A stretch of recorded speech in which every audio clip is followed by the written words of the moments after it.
नमस्कार मेरे प्यारे साथियों। Study with Anoop sir channel में आपका हार्दिक स्वागत है।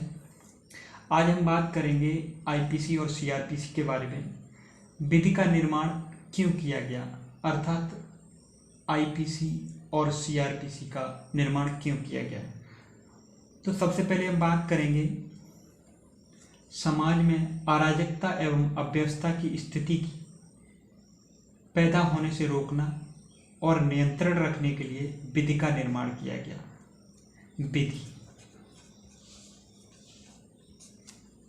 इसको दूसरा नाम कानून होता है, इसका दूसरा नाम अंग्रेजी में इसको लॉ कहते हैं। और इसी से दो धाराओं का जन्म हुआ है, आईपीसी और सीआरपीसी। आज हम बात करेंगे आईपीसी की। तो आईपीसी क्या होता है, इसकी ज़रूरत हमारे देश को क्यों पड़ी, हमारे देश को ही नहीं अपितु पूरे विश्व को इसकी ज़रूरत क्यों पड़ी, आज हम इसके बारे में वर्णन करने वाले हैं। तो आईपीसी की फुल फॉर्म होती है इंडियन पेनल कोड। हिंदी में इसे भारतीय दंड संहिता कहते हैं।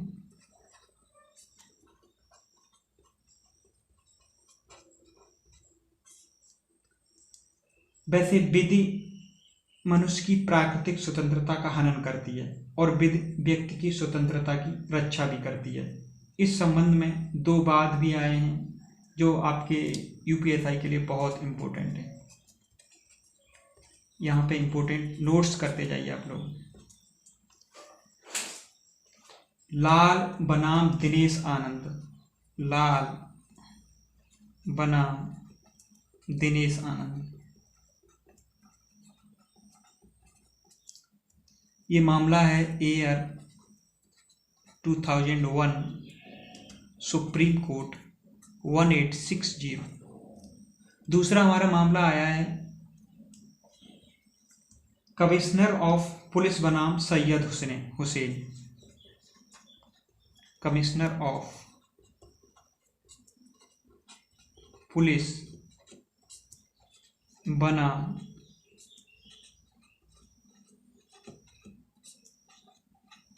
सैयद हुसैन। ये भी सुप्रीम कोर्ट में इसका याचिका डाली गई। ये 2006 सुप्रीम कोर्ट नंबर है 1246 कहता है। प्राचीन काल में दंड विधि, मनुस्मृति में दंड विधि को क्या कहा जाता था, मनुस्मृति में दंड विधि को कहा गया है महापातक, महापातक, अनुपातक और उपातक, महापातक, अनुपातक और उपातक। अब भारत में आईपीसी को क्यों लाया गया और कैसे लाया गया, तो सबसे पहले हम इसकी बात करते हैं। तो 1833 के चार्टर अधिनियम के तहत, किस अधिनियम के तहत, 1833 के चार्टर अधिनियम के तहत गवर्नर जनरल लॉर्ड विलियम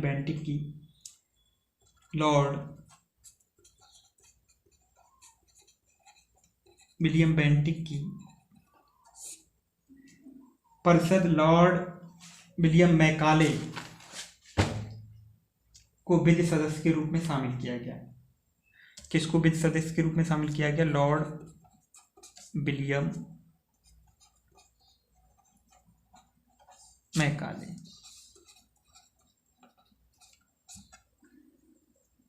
और 1834 में मैकाले की अध्यक्षता में भारत का प्रथम विधि आयोग बना 1834 में, जिसके अध्यक्ष लॉर्ड मैकाले जी थे। अब हम बात करते हैं लॉर्ड मैकाले जी की। तो इन्होंने अंग्रेजी को शिक्षा का माध्यम बनाया। एक इन्हीं के समय विद्रोह भी हुआ। इसी के समय असम में खासी विद्रोह हुआ जिसके नेता तीरथ सिंह थे। इसको 14 अक्टूबर 1937 को गवर्नर जनरल की परिषद में प्रस्तुत किया गया। आईपीसी को 14 अक्टूबर 1937 को गवर्नर जनरल की परिषद में प्रस्तुत किया गया और इसको 2 लोगों ने संशोधित किया। संशोधित वाले लोगों के नाम नोट्स कर लीजिए। सर वॉरेन पीकॉक,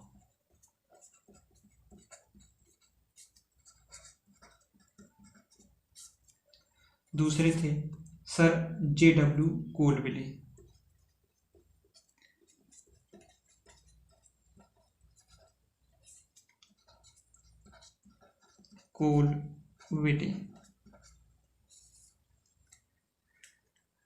आईपीसी का पद्धति 16 अक्टूबर 1860 को पारित कब हुई?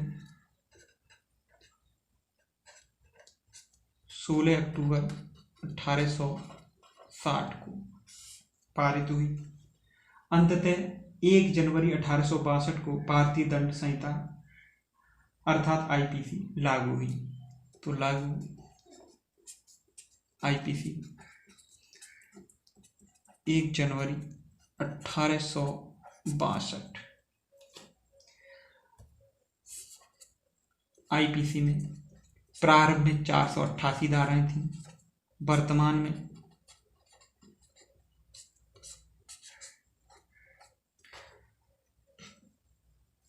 23 अध्याय और 511 धाराएं हैं।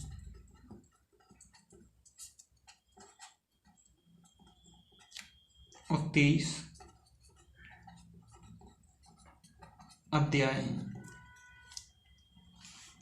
आईपीसी होता क्या है? आईपीसी की परिभाषा भी जान लो। किसी भी व्यक्ति द्वारा भारत के भीतर किए गए अपराध आईपीसी 1860 के अधीन दंडनीय अपराध हैं। ये तो आईपीसी की पर। तो आईपीसी को उर्दू में क्या नाम है? ताज इमारत आ हिंद। आ सकता है दरोगा में प्रश्न, आईपीसी को उर्दू में क्या कहते हैं, या कानून को उर्दू में क्या कहते हैं? ताज इमारत आ हिंद। वर्तमान में इसका विस्तार संपूर्ण भारत पर है। जम्मू 370 अनुच्छेद के हटने के बाद इसका विस्तार संपूर्ण भारत में हो गया है। जम्मू कश्मीर किस अनुच्छेद से संबंधित था? 370। अब एक प्रश्न और दरोगा में बन सकता है कि जम्मू कश्मीर में जब भारतीय दंड संहिता लागू नहीं थी तब जम्मू कश्मीर में कौन सी संहिता लागू थी? तब जम्मू कश्मीर में भारतीय दंड संहिता के स्थान पर रणवीर संहिता लागू थी। रणवीर संहिता। आईपीसी भारत के अलावा अन्य देशों पर भी लागू है, जैसे पाकिस्तान, बांग्लादेश आदि। लेकिन आईपीसी भारतीय सेना पर लागू नहीं होती है। आईपीसी किस पर लागू नहीं होती है? भारतीय सेना पर। आईपीसी भारतीय सेना पर लागू नहीं होती है। आज आईपीसी से उत्तर प्रदेश दरोगा में जितने प्रश्न बन सकते थे मैंने उनका परिणाम देने की कोशिश की, उनको बताने की कोशिश की। कल हमारा नया टॉपिक होगा सीआरपीसी के बारे में बेसिक। फिर इनके बारे में सभी धाराओं का एक एक करके बताया जाएगा, कौन सी धारा कहाँ लागू हुई, किस धारा के तहत कितना दंड दिया जाता है। बस, जय हिंद, जय Bharat. Study with Anoop sir channel को सब्सक्राइब ना करना भूलें। Please share and subscribe. आपका शेयर और सब्सक्राइब ही हमारे लिए अगला वीडियो प्रस्तुत करेगा। अगर आप शेयर और सब्सक्राइब करेंगे तभी मैं अगला वीडियो बनाने की कोशिश करूँगा। जय हिंद, जय Bharat. Please share and subscribe करना ना भूलें।